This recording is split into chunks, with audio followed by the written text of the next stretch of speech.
भारत है क्वाड का लीडर। भारत में अमेरिका के राजदूत एरिक गारसेटी ने एक बड़ा बयान दिया है। एक कार्यक्रम के दौरान गारसेटी ने कहा कि क्वाड में भारत ड्राइविंग सीट पर है और भारत को तय करना है कि क्वाड का क्या करना है। गारसेटी ने जयपुर लिटरेचर फेस्टिवल के 17वें संस्करण में heart of the matter, quad और नया इंडो पैसिफिक विजन सत्र के दौरान ये बातें कही। गारसेटी ने इशारों में समझाते हुए कहा कि भारत क्वाड में ड्राइविंग सीट पर है और अमेरिका उसके बराबर वाली सीट पर है। मुझे लगता है कि जापान शुरुआत से ही रास्ता बता रहा है और ऑस्ट्रेलिया क्वाड में ऐसा है जो कार में सबसे ज्यादा उत्साहित होता है और सभी से खाने पीने के बारे में पूछता रहता है और ये भी पूछता है कि हम कहाँ जा रहे हैं। क्वाड एक कूटनीतिक साझेदारी है जिसमें भारत, ऑस्ट्रेलिया, जापान और अमेरिका सहयोगी देश हैं। क्वाड का उद्देश्य सदस्य देशों में आर्थिक, कूटनीतिक और सैन्य सहयोग बढ़ाना है। क्वाड का उद्देश्य हिंद प्रशांत महासागर क्षेत्र को मुक्त रखना है। साल 2007 में जापान के तत्कालीन पीएम शिंजो आबे ने इसका विचार दिया था। साल 2017 में इसका गठन किया गया। माना जाता है कि चीन के बढ़ते प्रभाव से निपटने के लिए क्वाड का गठन किया गया है।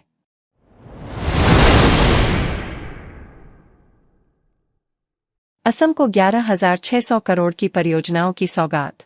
प्रधानमंत्री नरेंद्र मोदी असम दौरे के दूसरे दिन रविवार को गुवाहाटी के खानापारा वेटनरी फील्ड में पहुंचे। यहां पीएम ने 11,600 करोड़ रुपए के परियोजनाओं का उद्घाटन और शिलान्यास किया। इसके बाद पीएम ने यहां विशाल जनसभा को संबोधित किया। पीएम ने जनता से कहा कि जिन परियोजनाओं की आज उन्होंने नींव रखी है उनसे आने वाले समय में काफी रोजगार बढ़ेंगे। प्रधानमंत्री ने कहा कि विकास और विरासत हमारी सरकार की नीति है। असम में डबल इंजन की सरकार सिर्फ विकास की नीति पर काम करती है। प्रधानमंत्री मोदी ने जनसभा को संबोधित करते हुए कहा, आज मुझे एक बार फिर मां कामाख्या के आशीर्वाद से असम के विकास से जुड़े प्रोजेक्ट्स आपको सौंपने का सौभाग्य मिला है। थोड़ी देर पहले यहां 11,000 करोड़ रुपए के प्रोजेक्ट्स का शिलान्यास और लोकार्पण हुआ है। ये सारे प्रोजेक्ट असम और नॉर्थ ईस्ट के साथ ही दक्षिण एशिया के दूसरे देशों के साथ इस क्षेत्र की कनेक्टिविटी को और मजबूत करेंगे। प्रधानमंत्री ने कहा, मैं कल शाम को यहां आया। जिस प्रकार से गुवाहाटी के लोगों ने सड़कों पर आकर स्वागत सम्मान किया, सभी हमें आशीर्वाद दे रहे थे। आप सभी का हृदय से आभार व्यक्त करता हूं। मैंने टीवी पर देखा कि आप लोगों ने लाखों दीप जलाए।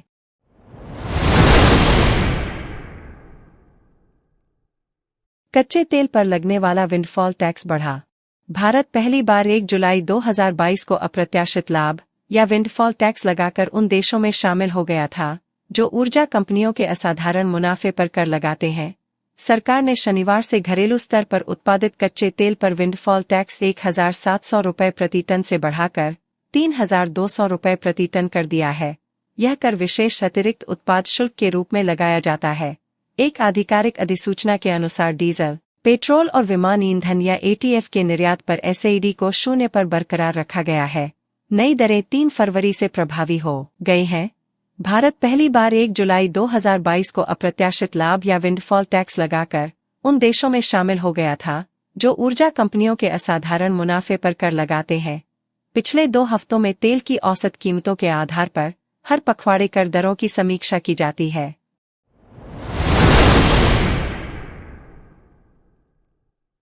भाजपा पर केजरीवाल ने बोला हमला।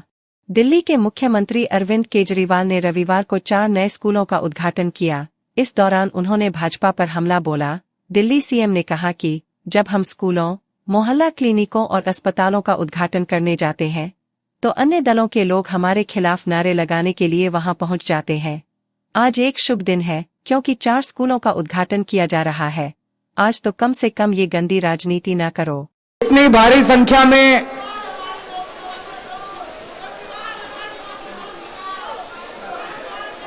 मैं आपकी भी बात करूंगा, चिंता ना करो। आपकी भी बात करूंगा, चिंता ना करो।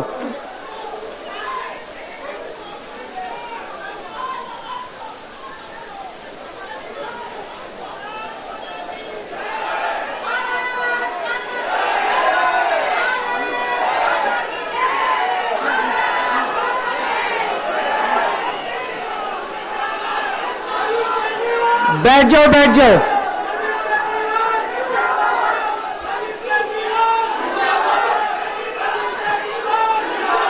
पूरी दिल्ली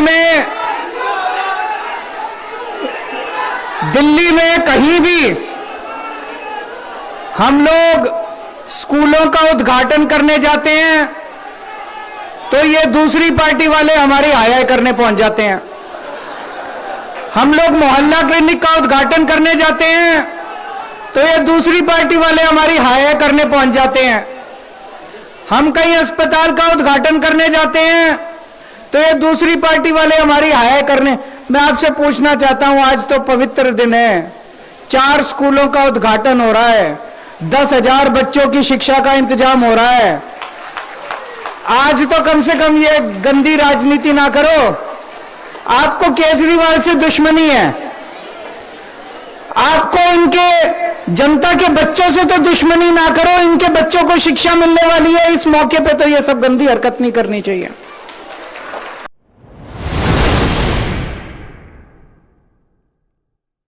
केवाईसी में गड़बड़ी के कारण पेटीएम बैंक पर प्रतिबंध। धनशोधन संबंधी चिंताओं और वॉलेट पेटीएम तथा इसकी बैंकिंग शाखा के बीच सैकड़ों करोड़ रुपए के संदिग्ध लेनदेन के कारण भारतीय रिजर्व बैंक को विजय शेखर शर्मा की ओर से संचालित इकाइयों पर शिकंजा कसना पड़ा।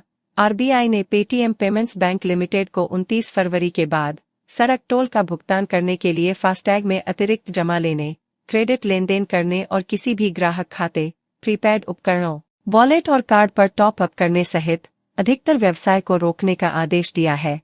आरबीआई के मुताबिक यह कदम व्यापक प्रणाली, ऑडिट रिपोर्ट और बाहरी ऑडिटरों की अनुपालन सत्यापन रिपोर्ट के बाद उठाया गया है।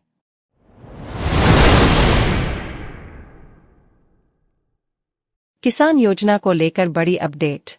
देश में किसानों की आय में वृद्धि करने के लिए केंद्र और राज्य सरकारें अपने अपने स्तर पर कई शानदार योजनाओं का संचालन कर रही हैं। 6,000 रुपए की इस आर्थिक सहायता को हर साल किसानों के खाते में 3 किस्तों के माध्यम से जारी किया जाता है। हर किस्त के अंतर्गत 2,000 रुपए की राशि को किसानों के खाते में ट्रांसफर किया जाता है। अब तक सरकार किसानों के खाते में कुल 15 किस्तों को ट्रांसफर कर चुकी है। देश भर में करोड़ों किसानों को प्रधानमंत्री किसान सम्मान निधि योजना की 16वीं किस्त का बेसब्री से इंतजार है। मीडिया रिपोर्ट्स की माने तो केंद्र सरकार इसी फरवरी या अगले मार्च महीने में प्रधानमंत्री किसान सम्मान निधि योजना की 16वीं किस्त को जारी कर सकती है। हालांकि सरकार ने अभी तक आधिकारिक तौर पर किस्त के पैसों को ट्रांसफर करने को लेकर किसी प्रकार का कोई आधिकारिक ऐलान नहीं किया है।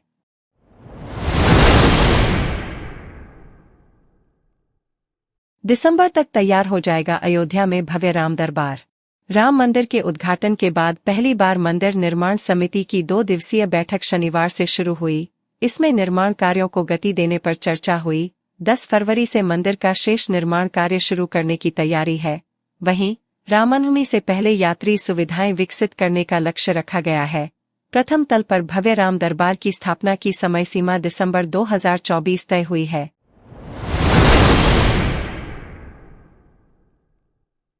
(518) सड़कें बंद, 478 बिजली ट्रांसफार्मर ठप।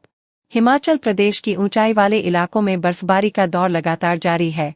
शिमला सहित अन्य भागों में बारिश हो रही है। बारिश बर्फबारी से प्रदेश में शीतलहर बढ़ गई है। राज्य में बर्फबारी के चलते रविवार सुबह 10 बजे तक 4 नेशनल हाईवे और 518 सड़कें यातायात के लिए ठप थीं। वहीं 478 बिजली ट्रांसफार्मर भी बंद हैं। इसके कारण कई भागों में ब्लैकआउट चल रहा है। निचले इलाकों में बारिश के साथ धुंध छाई है। कुल्लू और लाहौल स्पीति में मौसम ने एक बार फिर करवट बदली है।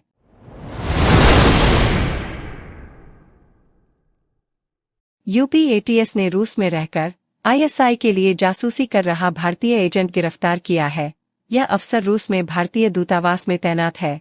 यूपी एटीएस के अनुसार विदेश मंत्रालय में एमटीएस के पद पर कार्यरत सत्येंद्र सिवाल को गिरफ्तार किया गया है। उस पर आईएसआई के लिए काम करने का आरोप है।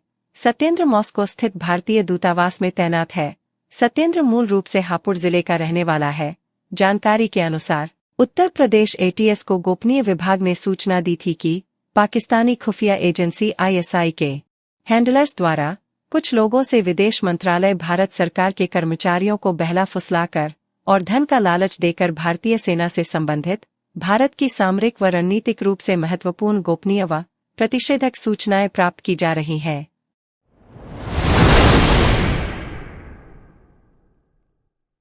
मॉक ड्रिल का आयोजन द्वारका के एसडीएम शैलेश कुमार के सुपरविजन में आयोजित किया गया। उन्होंने बताया कि इसका उद्देश्य किसी भी विषम परिस्थिति में किस तरीके से सभी एजेंसियों का तालमेल बना रहे, समय पर कार्रवाई हो और ज्यादा से ज्यादा लोगों को रेस्क्यू करके नजदीक के अस्पताल में पहुंचाया जा सके, इसका समय और कोऑर्डिनेशन को जांचना था। इसीलिए इस तरह के मॉक ड्रिल का आयोजन द्वारका के वेगास मॉल में आयोजित किया गया।